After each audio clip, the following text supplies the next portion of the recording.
बिस्मिल्लाहिर्रहमानिर्रहीम। अस्सलामु अलैकुम वरहमतुल्लाहि वबरकातुहू।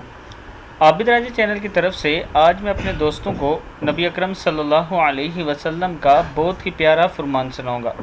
उससे पहले मैं अपने तमाम दोस्तों से गुजारिश करूंगा कि अगर आपने अभी तक मेरे चैनल आबिद राजा को सब्सक्राइब नहीं किया तो ज़रूर कर लें ताकि डेली आप तक अच्छी वीडियो पहुँच सकें।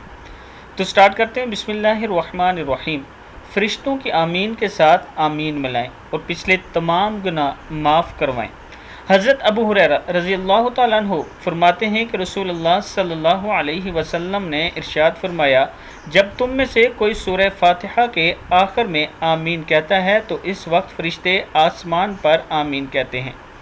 अगर इस शख्स की आमीन फ़रिश्तों की आमीन के साथ मिल जाती है तो इसके पिछले गुनाह माफ़ हो जाते हैं। बुखारी शरीफ की हदीस है। हज़रत अबू हुरैरा रज़ियल्लाहु ताला अन्हु फरमाते हैं कि रसूलुल्लाह सल्लल्लाहु अलैहि वसल्लम ने इरशाद फरमाया, जब तुम में से कोई सूरह फातिहा के आखिर में आमीन कहता है तो इस वक्त फ़रिश्ते आसमान पर आमीन कहते हैं। अगर इस शख्स की आमीन फ़रिश्तों की आमीन के साथ मिल जाती है तो इसके पिछले गुनाह माफ़ हो जाते हैं। सदक़ल्लाहुल अज़ीम। मैं अपने दोस्तों से गुजारिश करूंगा कि इस हदीस पर आपने ज़रूर अमल करना है और आगे अपने दोस्तों के साथ भी शेयर करना है। अस्सलामु अलैकुम वरहमतुल्लाहि वबरकातुहू।